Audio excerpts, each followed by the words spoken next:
தமிழா பார்வையாளர்களுக்கு வணக்கம். விஜய் வீட்டுக்கு முன்னால் மக்கள் திரண்டு ஒரு பெரும் போராட்டத்தை நடத்தி கொண்டிருக்கிறார். குடியிருப்பு வாசிகள் குடியிருக்க முடிவதில்லை. விஜயுடைய அலுவலகம், வீடு, அந்த புறம் இந்த புறம் அத்தனையும் பனையூர் பண்ணை வீடு தான்.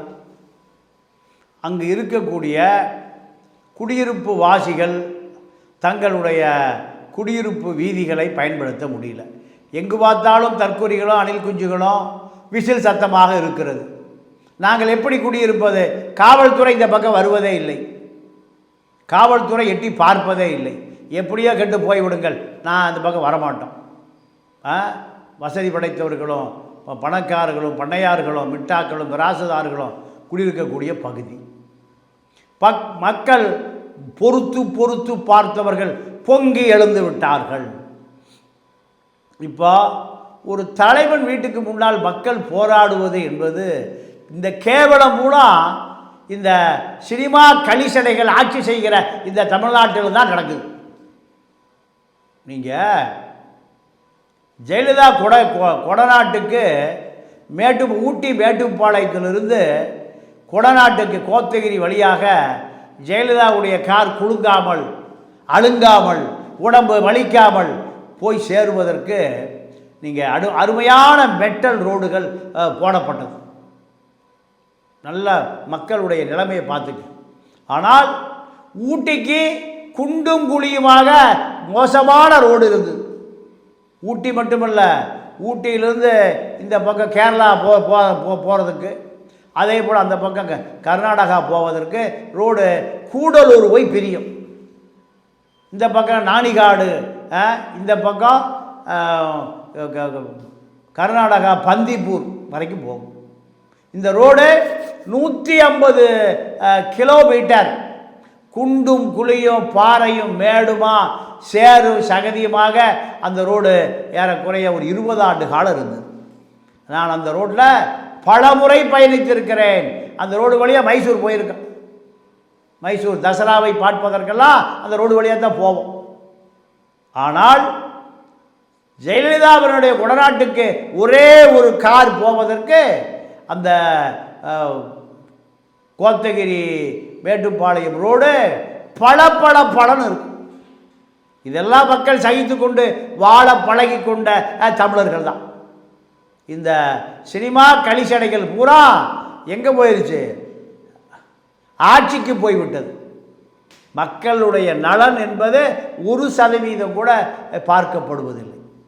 சசிகலா நினைத்தால் எது வேண்டுமானாலும் நடக்கும். கூனி குறுகி கும்பிடு போட்டு அமைச்சர்கள், அவர்களுக்கு கூனி குறுகி கும்பிடு போட்டு கலெக்டர்களும் எஸ்பிக்களும், இந்த நாடு எங்கே விளங்கி இருக்கும்? என்னைக்கு திமுக ஆட்சிக்கு வந்ததோ, கருணாநிதி மேக்கப் டெஸ்ட் போட ஆரம்பித்தாரோ, கருப்பு கண்ணாடி, எம்ஜிஆரை போல கருப்பு கண்ணாடி, ரோஸ் பவுடர், வட்ட மாவட்டங்கள் இத்தனையும். ஒரு அரசியல்வாதி வட்டம் மாவட்டம்னா 2 சின்ன வீடு அடுத்து கொண்டாட்டி இருக்கு. இதுதான்டா திராவிட மாடல். இப்படி இப்போ கடைசியாக விஜய் வீட்டு குடியிருப்பு வாசிகள் போராட்டத்தில் குதித்து, இங்கே நாங்கள் வரவும் முடியல, உள்ளே போக முடியல, வெளியே வர முடியல, எங்கள் காரு போக முடியல, மோட்டார் சைக்கிள் போக முடியல, குழந்தை குட்டி போக முடியல, பள்ளிக்கூட வேன் போக முடியல, எல்லாத்தையுமே விஜய் கட்சிக்காரர்கள் அந்த பனையூரை சொந்த கட்டுப்பாட்டுக்கு எடுத்துக்கிட்டான். இதுதான் ஆட்சிக்கு வருவதற்கு முன்பே இப்படி. ஜெயலலிதா முதலமைச்சராக இருந்த பொழுது நீங்கள் மவுண்ட் ரோடு சிக்னல்லாம் பேரிகார்ட் போட்டு நிறுத்தப்பட்டதை நானே அனுபவிச்சிருக்கேன். ஜெயலலிதா மேக்கப் போட ஆரம்பித்த பொழுது 91 இந்த ஓவர் கோட்டு போட ஆரம்பிக்கிற பொழுது நீங்கள் மவுண்ட் ரோட்டில் டிராஃபிக்கை நிறுத்திடுவான். அதன் பிறகு பல ஆண்டு காலம் தோற்கடிக்கப்பட்டு ஜெயலலிதா தெருவுக்கு வந்த பிறகு தான் பீச் ரோடை பயன்படுத்தி தலைமைச் செயலகத்துக்கு போனார். அதற்கு முன்பு ஜெயலலிதா திட்டமிட்டு சசிகலாவை போன்ற அதிகாரிகள், அன்றைக்கு இருக்கக்கூடிய மூத்த ஊடகவியலாளர்கள் கத்திரிக்காய் பிடுங்கி எவனெல்லாம் அந்த அம்மாவுடைய கவனத்துக்கே கொண்டு போகாமல் அந்த அம்மா மவுண்ட் ரோடு வழியாக தான் போகும். அரை மணி நேரம் 1 மணி நேரம் போக்குவரத்து நிறுத்தப்படும். கர்ப்பிணி பெண்கள் மருத்துவமனைக்கு போகிறவர்கள், காலையில் வேலைக்கு போகிறவர்கள், தலைமைச் செயலகத்துக்கு போகிறவர்கள், வியாபாரிகள், காலையில் சென்ட்ரல் போகிறவர்கள், எக்மோர் போகிறவர்கள் எல்லாம் அப்படி இப்படி நிற்கணும். அரை மணி நேரம் 1 மணி நேரம். இந்த சினிமா சாகசக்காரிகள், அரிதார பூச்சிக்காரர்கள், எளிய மக்களுடைய வாழ்க்கையே தெரிய சம்பளம் பல கோடி. புளிப்பால் வேணும்னா அரை மணி நேரத்தில் கொண்டு கொடுத்துருவான். ஒட்டகப்பால் வேணும்னா 1 மணி நேரத்தில் கொடுத்துருவான். அப்போ இவர்களுக்கு என்ன கஷ்டம்னே தெரியாது. கொடை பிடிப்பதற்கு ஒருவர், செருப்பு போடுவதற்கு ஒருவர், செருப்பை கலட்டுவதற்கு ஒருவர், ஒரே ஆளுக்கு ஒரே நேரத்தில் 10 பேர் மேக்கப் போடுவான். ஒருத்தர் உடை மாற்றுவான், ஒருத்தர் சிகை அலங்காரம், ஒருத்தர் செருப்பு போடுவான், ஒருத்தர் விளக்கமாறு போடுவான், ஒரே ஆளுக்கு. அப்போது இவர்கள் இத்தனை சொகுசான வாழ்க்கைக்கு சொந்தக்காரர்கள். இதுதான் இவர்கள் ஆட்சி அதிகாரத்துக்கு இந்த திராவிட இயக்கம் வந்த பிறகு நீங்கள் அடிப்படை மனிதாபிமானமே மறத்து போய்விட்டது. இப்பொழுது அதே நிலைமை அனைத்து அரசியல் கட்சிகளுக்கும் வந்துவிட்டது. ஜெயலலிதாவை எதிர்த்து கம்யூனிஸ்ட் கட்சி சிறுதாவூர் பஞ்சமி நிலம் என்று போராடுகிற பொழுது ஜெயலலிதா கம்யூனிஸ்டுகளுடைய காலடியில் வந்து விழத்தான வேண்டும், வரட்டும் பார்த்துக்குவோம். கம்யூனிஸ்ட் கூட்டணிக்காக சிறுதாவூருக்கு போகிறார் வரதராஜன். மிஸ்டர் வரதராஜன், நான் பஞ்சமி நிலத்தை பங்களா கட்டிவிட்டேன் என்று போராட வந்தீர்கள், இப்பொழுது எங்கே வந்திருக்கிறீர்கள்? இப்படி கேட்டவர் தான் ஜெயலலிதா. கம்யூனிஸ்டுகள் தலைகுனிந்து கொண்டார் இந்த உயர்ந்த மனிதன் வரதராஜன். இப்படித்தான் இந்த திராவிட இயக்கம் அரசியல் நடத்துகிறது. 50 ஆண்டு காலமாக, 75 ஆண்டு காலம். இப்பொழுது இதன் தொடர்ச்சியாக எடப்பாடியை முன்னாள் மந்திரிகள் சிவி சண்முகம், வேலுமணி, கேபி முனுசாமி, தங்கமணி, இப்படி பல பேர் எடப்பாடியினுடைய கட்டுப்பாட்டுக்கு வர மறுக்கிறார்கள். ஏன் வர மறுக்கிறார்கள்? நாங்கள் தான் இந்த மாவட்டத்தினுடைய பண்ணையார்கள், ஜமீன்தார்கள். ஆகையால் நாங்கள் சொல்லுகிற பட்டியலை நீங்கள் வெளியிட வேண்டும். நீங்கள் தான் பணம் கொடுக்கணும், ஆட்களை நாங்கள் கொடுப்போம். இது அதிமுக. திமுக வேட்பாளரை நிறுத்துங்கள், பல கோடிகளை நாங்கள் செலவு செய்கிறோம் என்று திமுக தலைமை சொல்லுகிறது. எப்படியாவது காலிலே விழுந்து, கையிலே விழுந்து, ஆண்கள் பெண்கள் அத்தனை பேரையிடையும் நீங்கள் எப்படியாவது வாக்கு வாங்கி வெற்றி பெற்று விடுங்கள். இதுதான் திமுகவினுடைய குறிக்கோள், கொள்கை, கோட்பாடுகள். ஆனால் அதிமுகவில் 15 எம்எல்ஏக்களாக வரவழைத்து ஒவ்வொருவரையும், ஒவ்வொரு மாவட்ட செயலாளரையும், ஒவ்வொரு முன்னாள் மந்திரியும் தனித்தனியாக கெஞ்சி கொண்டு இருக்கிறார் எடப்பாடி. யாரும் அவருடைய கட்டுப்பாட்டுகள் வர மறுக்கிறார். உதாரணத்துக்கு சிவி சண்முகத்துக்காக பயந்து அரசியல் பண்ண முடியாமல் திமுகவுக்கு போனவர் தான் லட்சுமணன். இப்போ அதிமுகவுக்கு பெரிய எதிர் சக்தியாக மாறியிருக்கார்.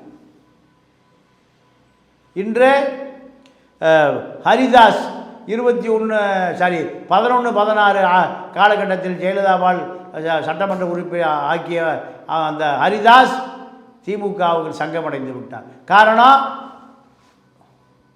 சிவி சண்முகம். அண்ணனும் தம்பியும் நீங்கள் அன்றைய மாவட்ட செயலராக இருந்த எஸ்எஸ் பன்னீர்செல்வத்துக்கு பொட்டி தூக்கி கொண்டிருந்தவர்கள். அவங்க அண்ணா ஒரு ராதாகிருஷ்ணன் அரசு ஊழியர், இன்னைக்கு பல ஆயிரம் கோடி பணம் வச்சிருக்கார். எப்படி சாத்தியதெல்லாம்? பல ஆயிரம் கோடி. சிவி சண்முகம் எப்போ இருட்டுது எப்போ விடியுதுன்னே தெரியாது. இப்படி ஒரு நபர் எதையும் வெடித்திறந்து பேசுவார், முகத்தை கடுகடுன்னு தான் வச்சிருப்பார். ஏதோ பல கோடி ஏக்கர் நிலங்களுக்கு சொந்தக்காரரை போல. அதிமுக என்ற அடையாளம் இல்லை என்றால் பஸ் ஸ்டாண்டில் படுத்து கிடக்கணும், படுக்க இடம் இல்லாமல். இந்த நபர்களெல்லாம் அதிமுகவில் பல பேரை உள்ளே விட மறுக்கிறார்கள். இந்த கூட்டம் எடப்பாடியை மிரட்டி மீன்பிடிக்கலாம் என்று பார்க்கிறது.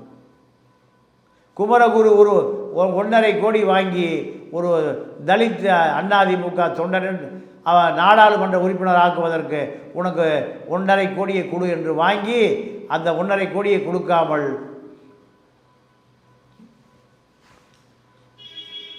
பொன்முடியோடு பங்குதாரராக இருக்கிறார்.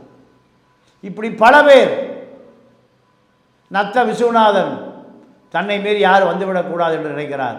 அதனால தான் ஜெயலலிதா 2016 ஆத்தூரில் நீ போய்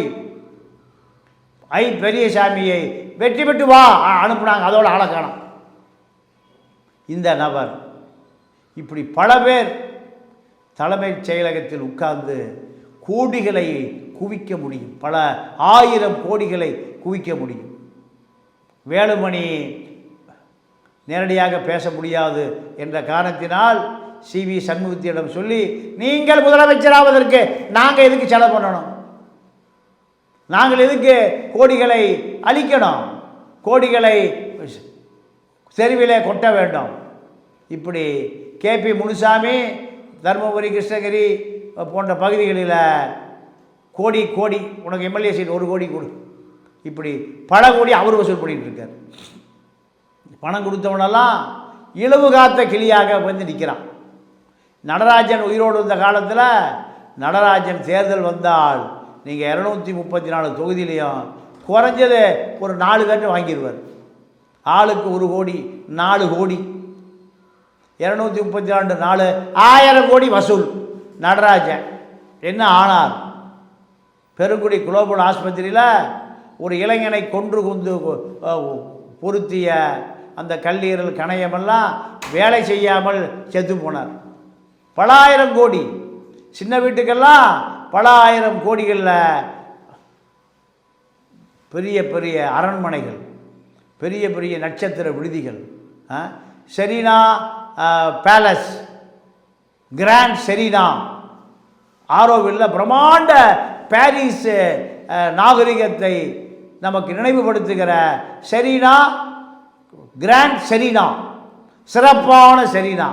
நீங்கள் போய் ஆரோவில் பக்கம் பாண்டிச்சேரி தமிழ்நாடு பாட்டு ஆரோவில்ல பிரம்மாண்ட ஹோட்டலை பார்க்கலாம். செரீனாவுக்கு தன்னுடைய ஆசை நாயகிக்கு, அந்த புறத்து நாயகிக்காக நடராஜன் கட்டி கொடுத்த தாஜ்மஹால், அதை ஒரு ரெட்டியார் 5 கோடியை கொடுத்து அவர் ஆட்டையை போட்டார்.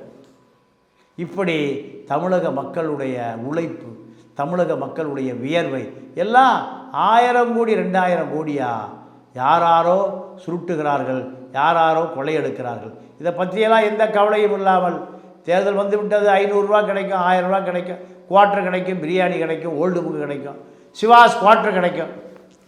இப்படி ஒரு கற்பனையில் இருக்கக்கூடிய இந்த மக்கள் எந்த போராட்டம் ஆர்ப்பாட்டம், இலவச கல்வி கொடு, இலவச மருத்துவம் கொடு, காவிரியில் முப்போகம் விளையவை, மணல் திருடாதே, இது போன்ற மதுக்கடையை மூடு, அனைவருக்கும் கல்வி கொடு, அனைவருக்கும் இலவச மருத்துவம் கொடு, இது போன்ற கோரிக்கைகளெல்லாம் மறந்தே போய்விட்டது. மேலதிகாரி சொன்னால் நிகிதாவுக்காக அடித்தே கொல்லப்படுவான் அஜித் குமார்.